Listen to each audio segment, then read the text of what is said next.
Now we are prepared to test a gas well. In this case, we have selected a well in the Cajun region of Louisiana.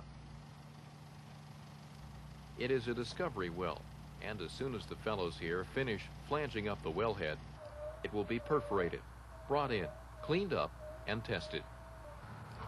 Both gas and liquids are expected, and because a pipeline is unavailable, flaring will take place.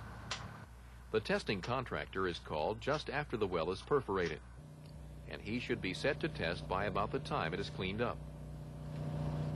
We're here in Louisiana, about 10 miles west of Lafayette, and it looks like Mobil has a successful gas well. With us is Bruce Jankura from the Lake Charles office. He's a petroleum engineer. Bruce, it's nice to have you with us, and I guess you're getting organized here to test the gas well. Yes, we are. We've got a well that the formation is about 11,600 feet, and we're getting prepared right now to clean up the well and prepare to test it. You are good. Okay, so about 11,600 feet, you say, is the total depth, and what have we done to the well so far? Have you finished perforation and ready to flow? Is that? Yes, we've gone in and completed it with a single string of 2 3/8 tubing, and then went in through tubing and perforated, and we got about 4,000 pounds of pressure at the surface when we did perforate, and then we've unloaded the water that we had in the tubing, and that's what we're doing right now, continuing to do that. Continuing to do that, good. Let's see if we can run through the various pieces of equipment from the wellhead all the way through the separator, Bruce, and give our audience a little feeling for what we have here in terms of equipment and what the flow sequence is going to be during the testing routine. Can you do that for us? Sure can. Maybe starting with the wellhead back here? Okay, right here we've got the Christmas tree that's on top of our wellhead, and coming off of it is a flow line that comes through the heater over here, and then goes on through the production separator, and where our fluids are separated, and then our gas is flared, and the water and oil is dumped into the pit. Now, off of our Christmas tree, we have also a small looping wire coming off that goes to a dead weight gauge that is a very accurate pressure measurement instrument. And so we measure our pressure at the surface off of the Christmas tree. So you're measuring surface pressure, and later you'll convert to sand face pressure when you get all this information back to your offices. Right, to get the bottom hole pressure. Get the bottom hole pressure. Good, okay.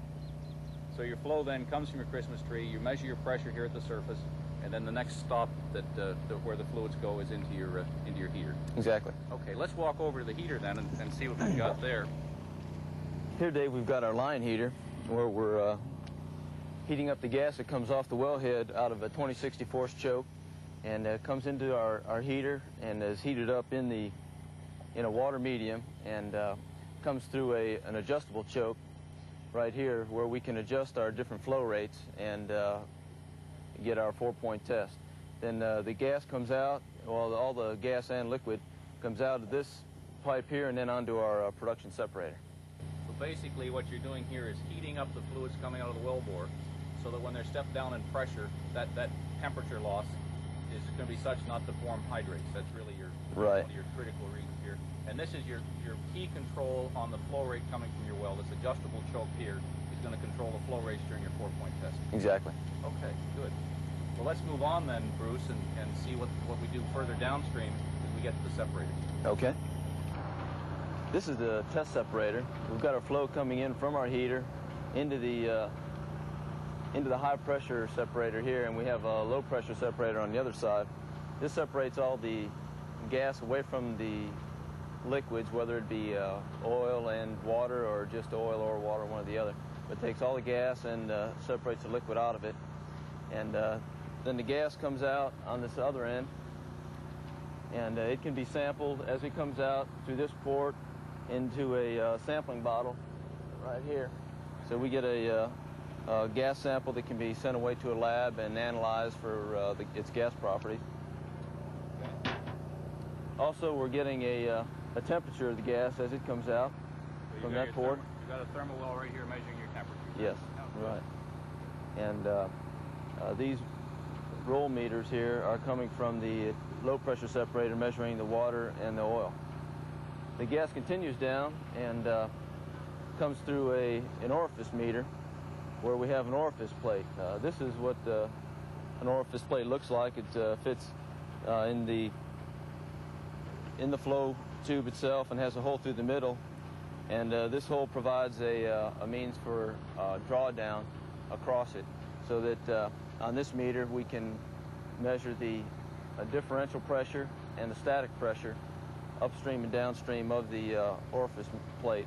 So in here then you have you're measuring your differential pressure with one pen, and you're measuring your static pressure with the other. Right. Good. And then we use that. This is your actual gas measuring point right here. Right. And then this data is used to calculate the amount of gases flowing through our system. The gas continues on down, goes out to the pit then, and is flared there. The centrifuge is here so that we can take a fluid sample and put it into the centrifuge and determine if we're making any sand production from the formation. And that could be crucial later on, as it could cut out any kind of production facilities that we have at the surface.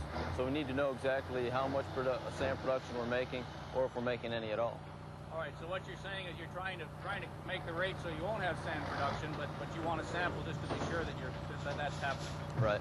Good. Okay. Basically what we have here, Bruce, a few trucks in the background, but what we have is the flow coming into the first stage, the gas coming off the first stage, it's sampled, temperature measured, flow rates are measured, and the liquids go from the first stage, both the oil and the water go from the first stage to the second stage where they're separated. Right.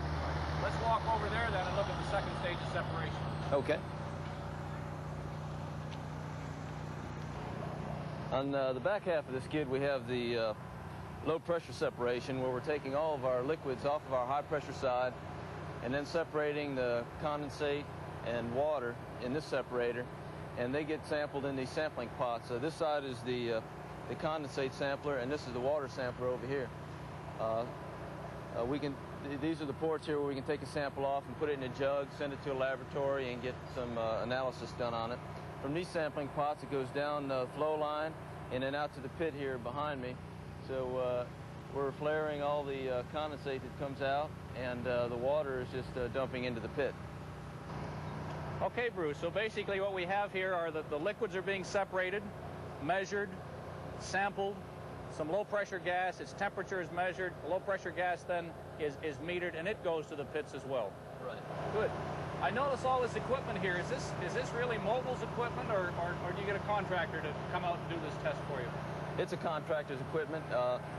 It's not very worthwhile for us to keep all this equipment on hand, especially on either an exploration well or a development well, and we just call in a contractor who has all the necessary equipment and personnel that are trained to calculate the amount of gas that's being produced and keep a close watch on it. What they're doing. Good.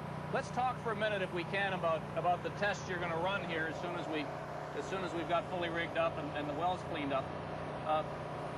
Let's talk first of all about what the state of Louisiana requires in this type of well test. Right. The state of Louisiana just requires a one-point test, which would be a stabilized test for a period of at least 1 hour. And now that would probably vary from state to state, but that's what we're required to do here. So here you flow at a single rate until you get stabilized pressures, which has some definition in Louisiana, like 1% pressure change or some equivalent like that in a certain period of time. Is that right? It's 1% in 15 minutes. In 15 minutes. Right. Okay, good. Now Mobil's going beyond that and doing something more than that in this test. Is that right? Right. We're going to do what we call a 4-point test, and we'll go ahead and let the well clean up and bring it up to a rate that we think it can stand without making any sand, and let it stabilize at that rate for a minimum of 4 hours, and take a test on it for that length of time.